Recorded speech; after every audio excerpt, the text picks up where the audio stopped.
تمہید کے بعد آپ بچوں کو بغور سننے کی تاکید کے ساتھ عبارت کی قرأت کریں۔ آپ کے لیے میں قرأت کرتا ہوں۔ وقت کی پابندی۔ ہر سال کی طرح اس سال بھی 14 اگست کو اسکول میں تقریری مقابلہ منعقد ہو رہا تھا۔ بہت سے بچے اس میں حصہ لینے کے لیے بےتاب تھے۔ احمد اور عمر دونوں دوست تھے۔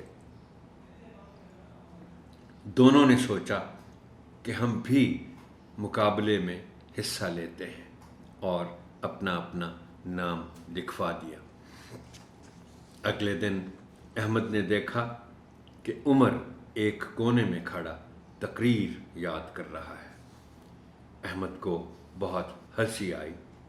اس نے عمر سے کہا، ابھی تو مقابلے میں 10 دن ہیں اور آپ نے ابھی سے تقریر یاد کرنا شروع کر دی ہے۔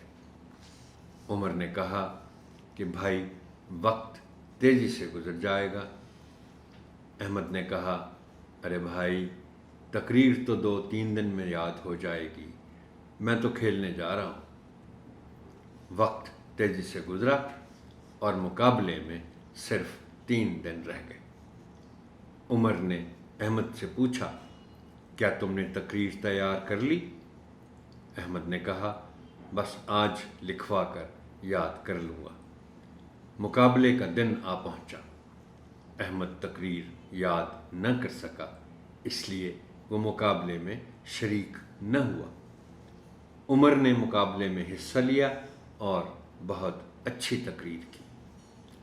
اس کے لہجے میں یقین اور اعتماد تھا۔ وہ مقابلہ جیت گیا۔ احمد نے گھر آ کر اپنی امی سے کہا کہ میں وقت پر تقریر یاد نہ کر سکا۔ امی نے کہا، بیٹا اب افسوس کا کوئی فائدہ نہیں۔ وقت ہمیشہ تیزی سے گزر جاتا ہے۔ ہمیں ہر کام کرتے وقت اس بات کا خیال رکھنا چاہیے۔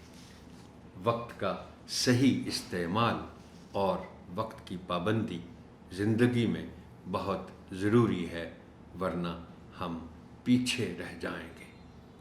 آئندہ عہد کرو کہ ہر کام وقت پر کرو گے اور وقت کی پابندی کا خیال رکھو گے۔